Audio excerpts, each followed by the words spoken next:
Hola, ¿qué tal? Muy buen día a todos. Con el gusto de saludarlos nuevamente a través de este medio, deseándoles lo mejor y solo lo mejor, así sea. Pues vamos a continuar nuestra serie de reflexiones en torno a las 7 palabras de Jesús.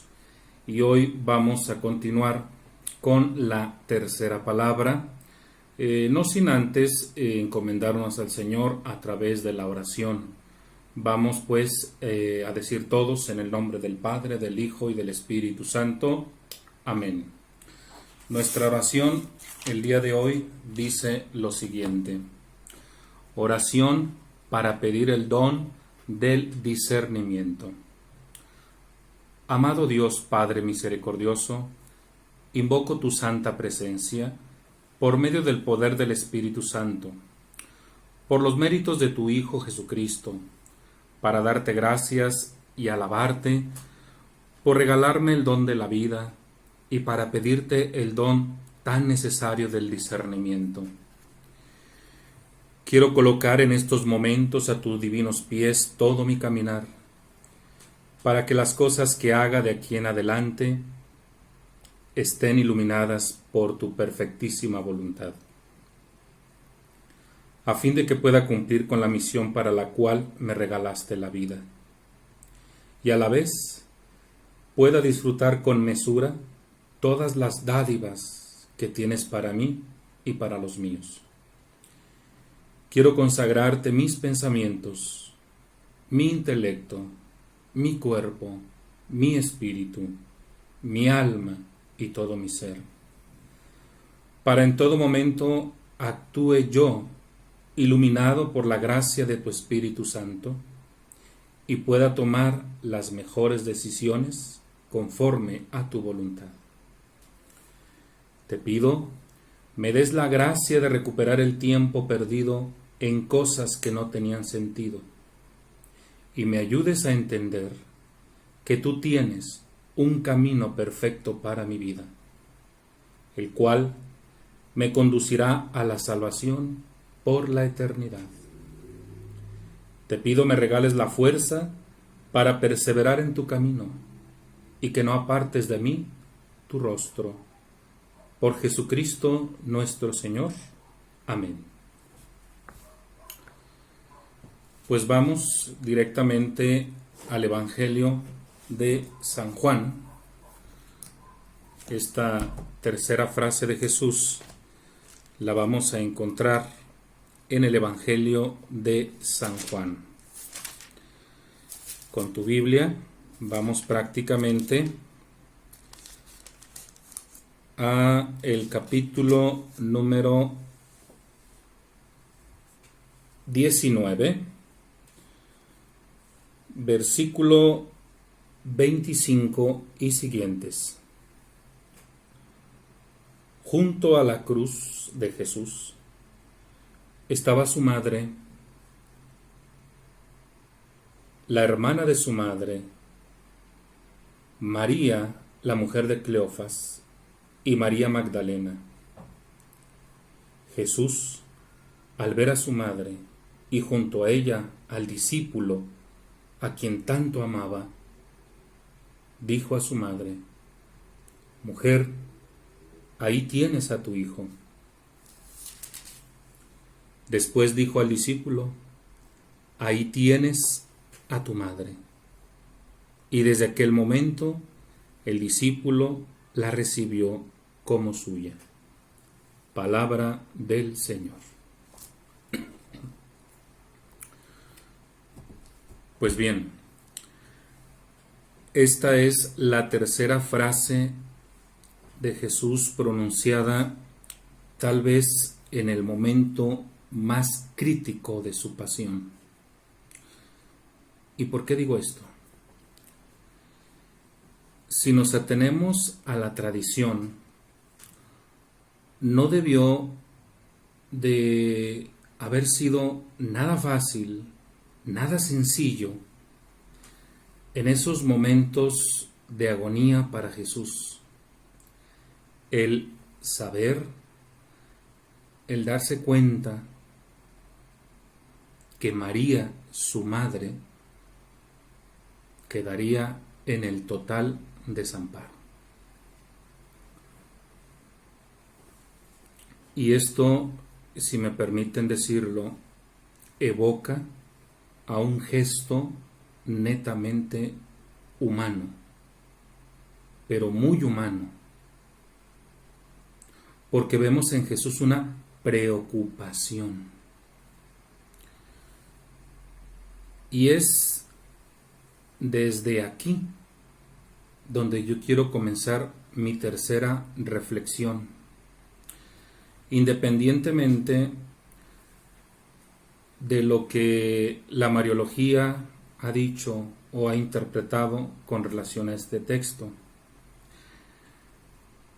Y es que la teología cristiana católica nos ha enseñado que en Jesús hay dos naturalezas, una que es divina y otra que es humana. Y es en esta humanidad de Jesús la que yo quiero evocar en esta tercera reflexión. Y para ello me voy a apoyar en una carta que se llama la Carta a los Hebreos.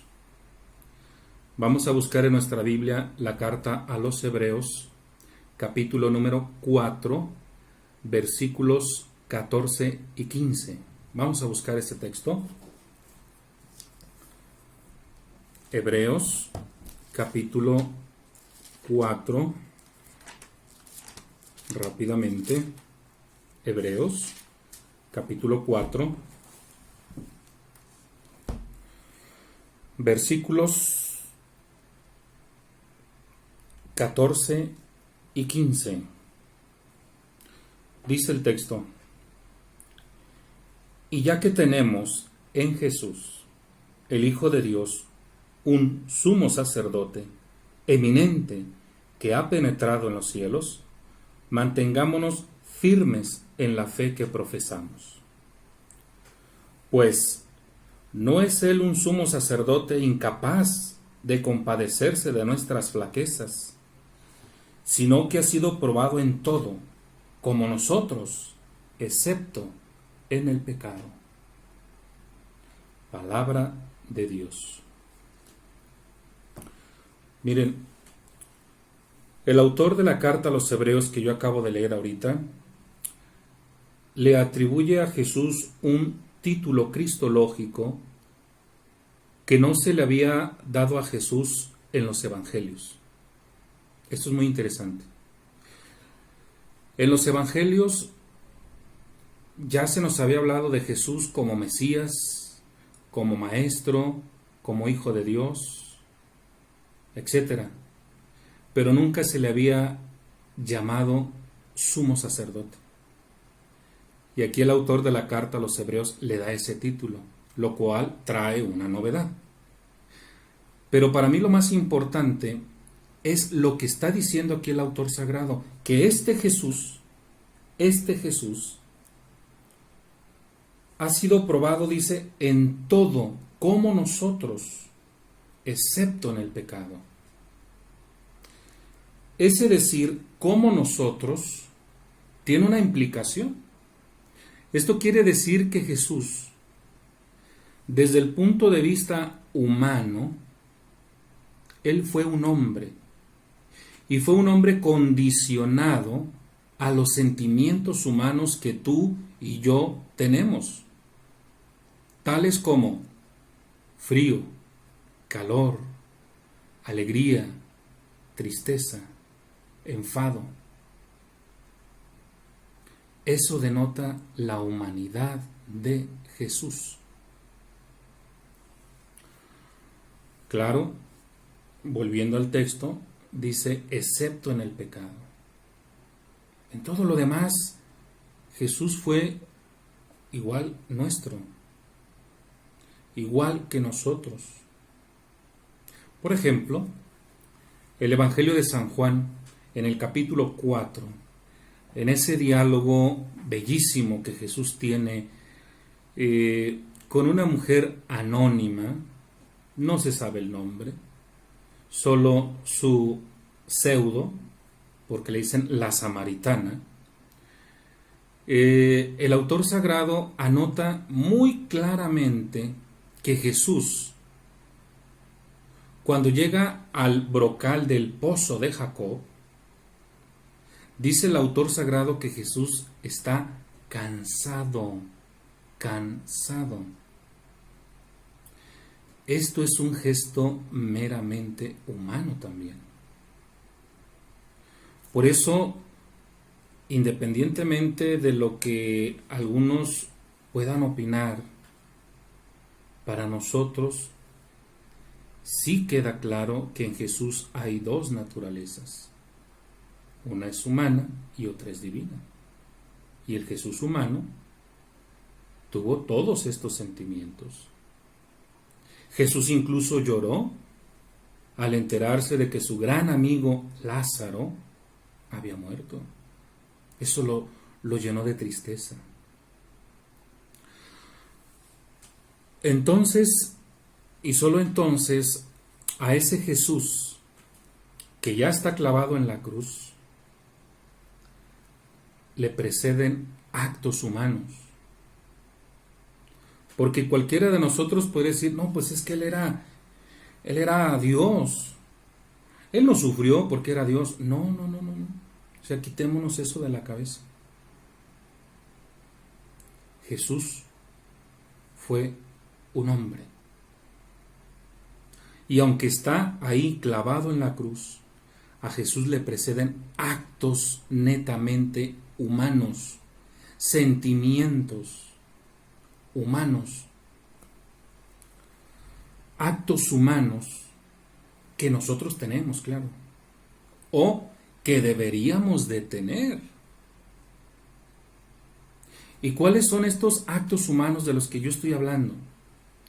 Me voy a apoyar ahora en una carta de San Pablo, la carta a los Efesios.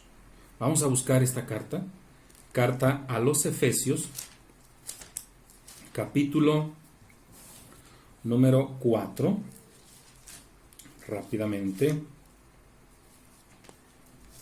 Carta a los Efesios, capítulo 4, versículos del 17 hasta el capítulo 5, versículo número 2. Es un texto un poco larguito, pero es importante que lo comentemos. Para que se entienda esto que voy a leer, podríamos incluso tomar como introducción la carta de San Pablo a los Filipenses en el capítulo 2, versículo 5, si no me equivoco, cito de memoria. Dijo San Pablo ahí: tengan los mismos sentimientos que Cristo. Eso dijo San Pablo en Filipenses. ¿Cuáles son esos sentimientos? Ahora, muy importante, Pablo no conoció a Jesús en persona. No lo conoció en persona. Pero Pablo dice que lo que él mismo recibió, él mismo nos transmitió. O transmitió. ¿Qué quiere decir? Que indiscutiblemente Pablo debió de haberse informado, debió de haberse documentado con relación a la vida de Jesús.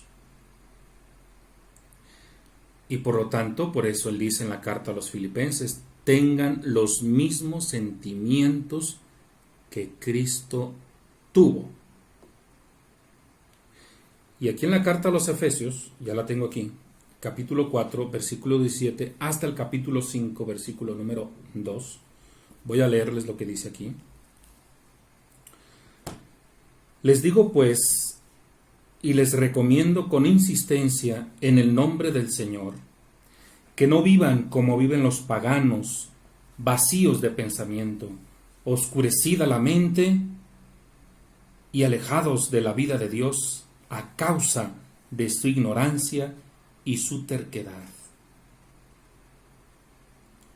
No es eso lo que ustedes han aprendido sobre Cristo. Fíjate bien lo que dice aquí. Incluso aquí en esta versión lo tenemos con signos de admiración. Dice: no es eso lo que ustedes han aprendido sobre Cristo. Y continúa diciendo San Pablo, porque supongo que han oído hablar de él, y que en conformidad con la auténtica doctrina de Jesús, les enseñaron como cristianos a renunciar a su conducta anterior y al hombre viejo corrompido por seductores apetitos. De este modo, se renuevan espiritualmente y se revisten del hombre nuevo creado a imagen de Dios para llevar una vida verdaderamente recta. Por tanto, destierren la mentira, que cada uno diga la verdad a su prójimo, ya que somos miembros los unos de los otros. Si se dejan llevar de la ira, que no sea hasta el punto de pecar, y que su enojo no dure más allá de la puesta del sol. Y no den al diablo oportunidad alguna. El ladrón que no robe más, sino que procure trabajar honradamente para poder ayudar al que está necesitado. Que no salgan de su boca palabras groseras. Si algo dicen, que sea bueno, edificante, oportuno y provechoso para quienes les escuchan. Y no causen tristeza al Espíritu Santo de Dios, que es como un sello impreso que ustedes tienen para distinguirlos el día de la liberación. Que desaparezca de entre ustedes toda agresividad, rencor, ira, indignación. Sean más bien bondadosos, compasivos unos con otros, perdónense mutuamente, como Dios los ha perdonado por medio de Cristo.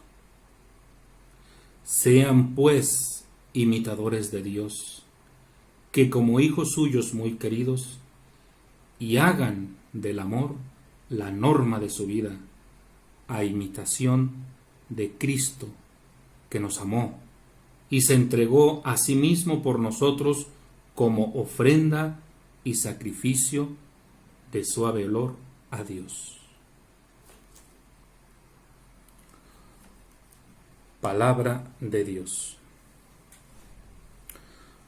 Por lo que acabamos de escuchar, San Pablo está haciendo una serie de recomendaciones, una serie de actitudes provenientes de ese Jesús que él no conoció, pero que sin embargo le dijeron, le explicaron de cómo era Jesús. Y por eso la insistencia de Pablo: tengan los mismos sentimientos que Jesús tuvo. ¿A dónde quiero llegar yo con todo esto? Bien. Díganme si alguna vez ustedes no se han preguntado por qué Jesús tardó tanto en darse a conocer lo que era. ¿Por qué se tardó tanto? Porque según la tradición, Jesús se tardó pues hasta los 30 años. Y por los evangelios decimos que duró 3 años. Y si a esto le agregamos que en la cultura hebrea, por ejemplo, el promedio de vida no llegaba más allá de los 40 años. Entonces, pues sí, efectivamente diríamos, Jesús comenzó tarde. Pero la pregunta es ¿por qué? ¿Por qué Jesús esperó tanto? La respuesta, creo yo, sin temor a equivocarme, porque tiene una razón, quiero pensarlo yo. Cuando yo empecé esta reflexión, pues es muy importante que notemos que de las personas que estaban ahí junto a la cruz que mencionó San Juan, pues habló de María, su madre, por supuesto, habló de otra mujer y de otra María y de aquel discípulo que Jesús amaba, dice ahí el texto. Pero si ustedes se fijan, ahí no se menciona para nada a José. ¿Cuál José? su padre adoptivo.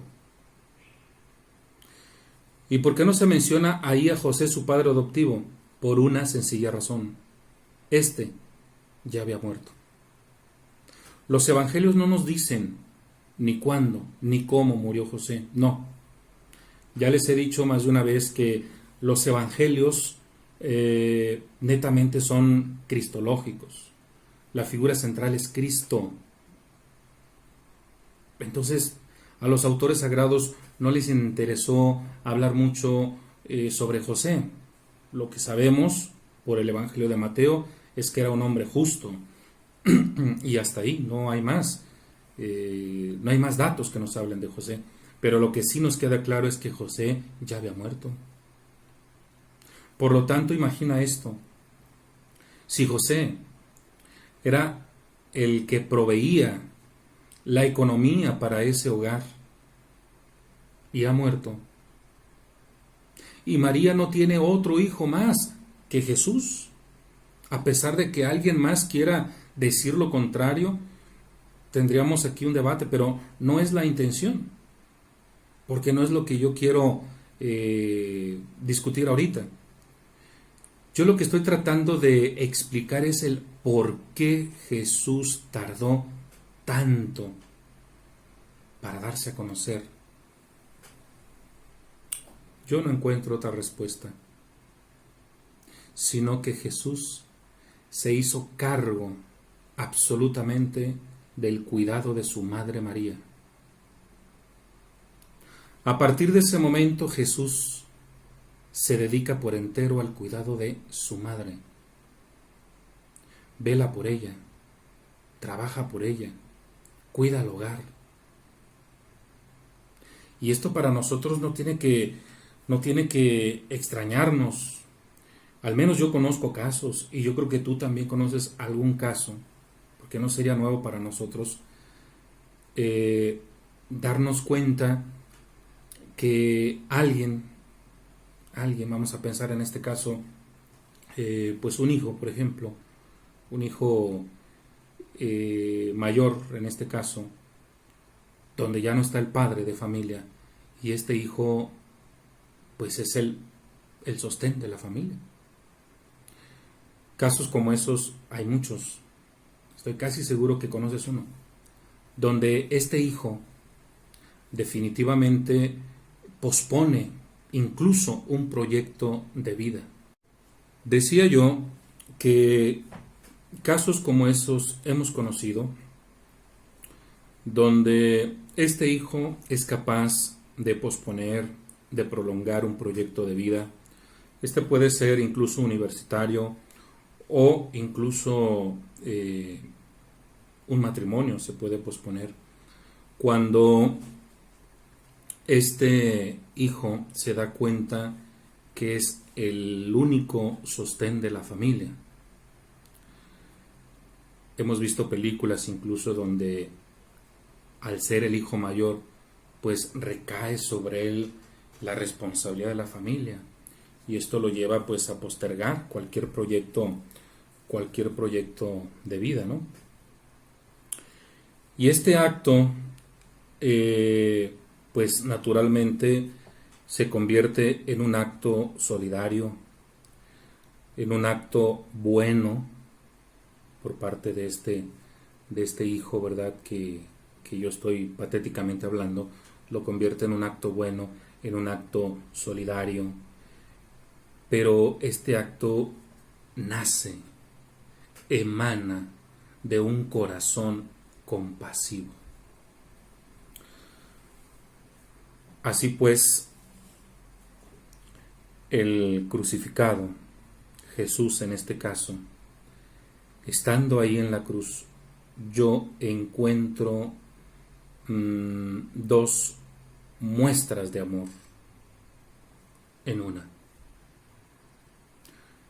Yo ahí viendo a Jesús en la cruz, yo encuentro esa muestra de amor doble. ¿Cuál sería la primera? La primera es que Jesús se está dejando morir por todos. Esa sería la primera muestra de amor. Se está dejando morir por todos. Porque él mismo en el Evangelio de San Juan fue muy claro cuando dijo: no hay amor más grande que aquel que da la vida por sus amigos. Y la segunda muestra de amor que yo encuentro ahí mismo es su preocupación por su madre María, que va a quedar en el total desamparo. Y esto es un gesto de amor. Díganme si nosotros, por ejemplo, estuviéramos en esa situación límite.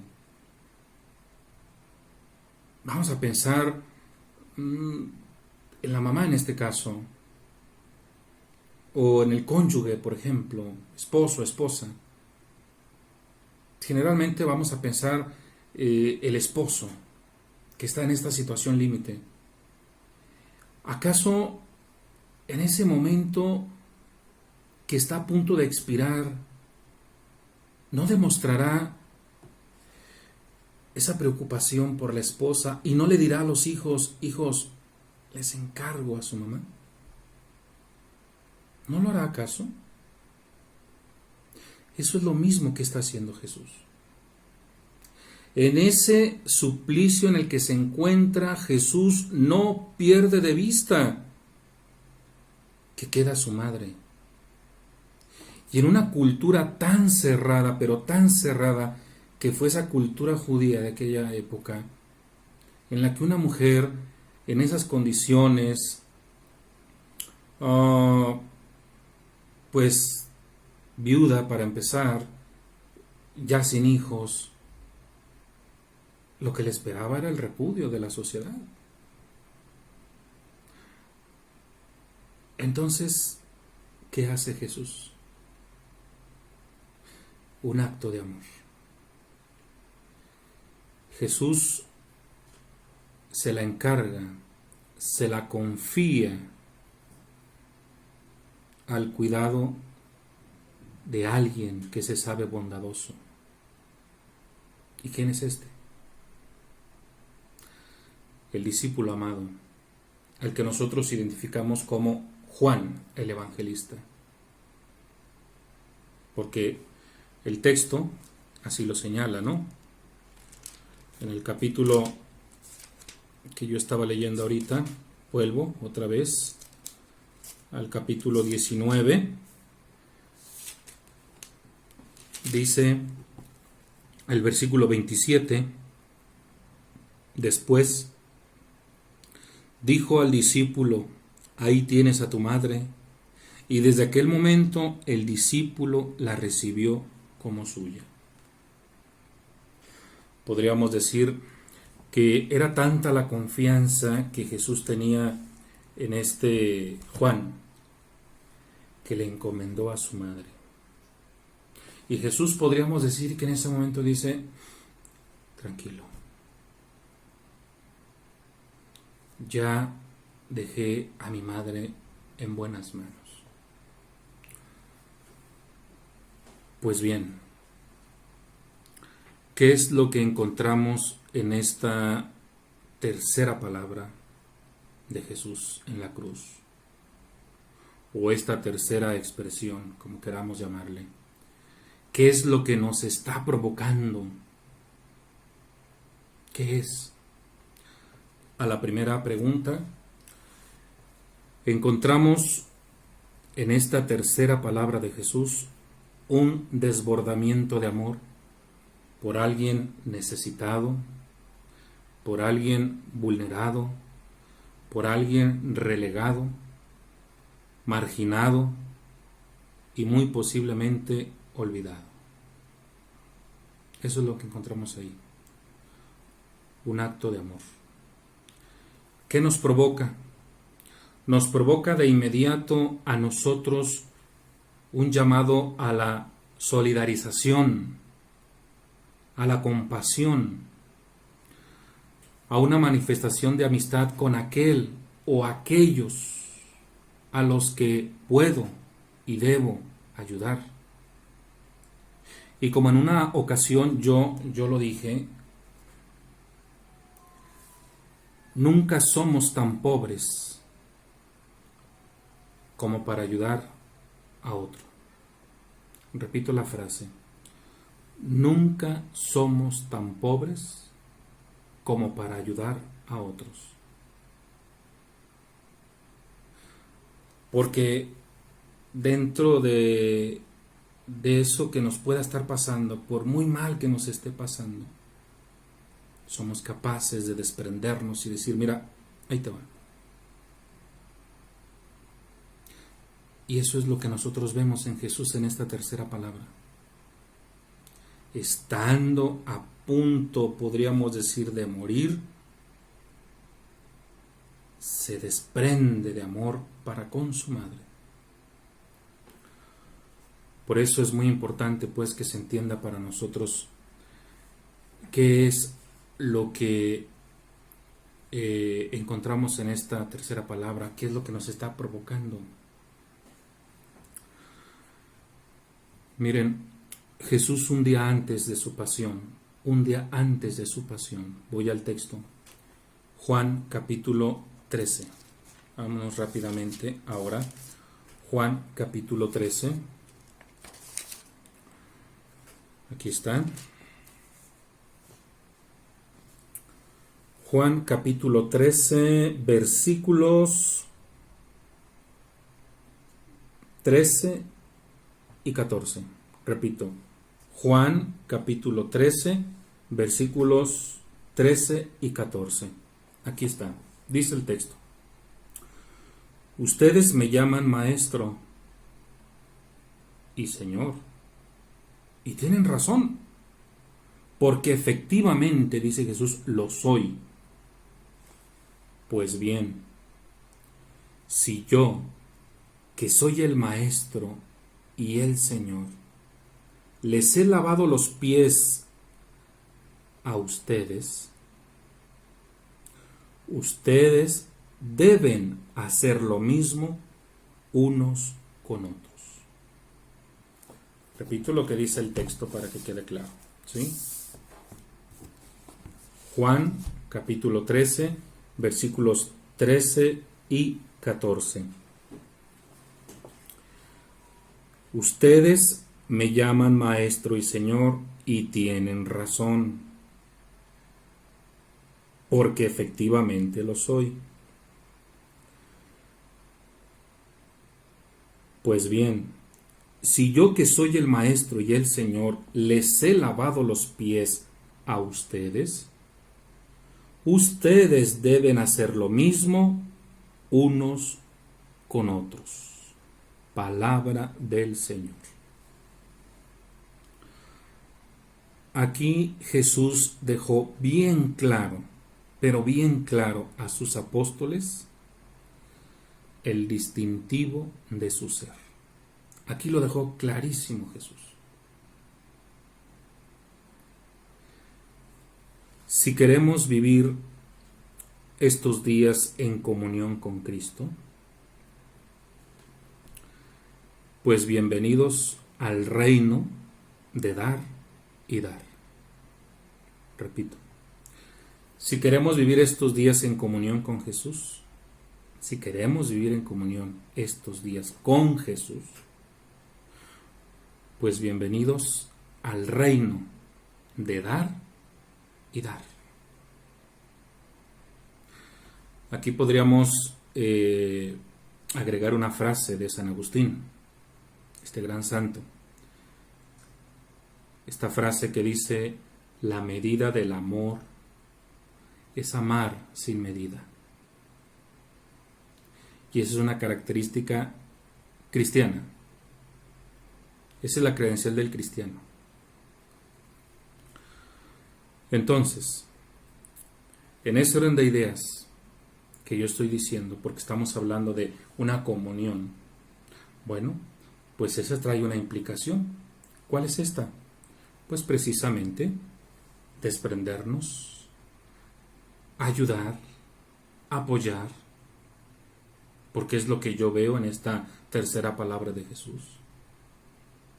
Jesús está ayudando, Jesús está apoyando en el último momento a su Madre María, porque no la puede dejar desamparada. Tiene que incluso proveerle una ayuda a María. ¿Y por qué lo hace Jesús? Porque la ama. ¿Por qué nosotros respondemos al llamado de auxilio de un familiar nuestro, de un hijo o de alguien más cercano? ¿Por qué? Porque los amamos. Por eso lo hacemos. Y si no podemos en el momento apoyarlos, pues buscamos la manera, pero sacamos adelante ese problema. ¿Qué nos llevó a hacer eso? El amor. Si nosotros actuamos así, ténganlo por seguro que estaríamos abonándole a nuestra vida de santificación. Eso es lo que estaríamos haciendo. Abonándole a nuestra vida de santificación. Porque cada uno de nosotros estamos llamados precisamente a ese camino de santidad. Así que, pues, enhorabuena. Ojalá que esta tercera meditación sea de mucho provecho y más en estos tiempos en los que nos encontramos, que no digo habrá, hay mucha gente necesitada. Incluso muchas veces no es económicamente hablando, sino simplemente de sentirse amado, querido, de sentirse que existo, vamos. Porque podríamos decir, bueno, es que económicamente yo no puedo. No, o sea, tampoco veamos ese aspecto, ¿sí? Hay gente que lo único que desea de nosotros es atención. Eso es todo. Pues hasta aquí nuestra tercera reflexión.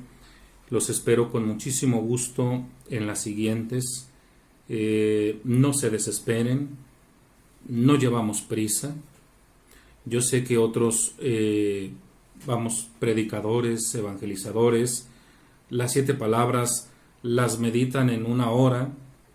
Eso conmigo no va. Lo mío es tranquilo, calmadito, que se entienda, que podamos digerir el por qué Jesús dijo tal cosa.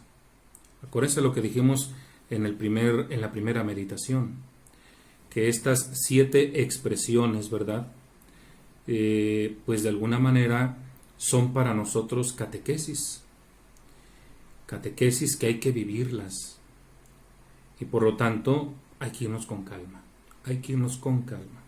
Así que bueno, pues me dio mucho gusto compartir con ustedes este tema. Su servidor y amigo Martín Ramírez. No me despido, estaremos pues viéndonos en las siguientes 4 meditaciones, y pues enhorabuena para todos y seguimos en oración. Dios les bendiga y hasta la próxima.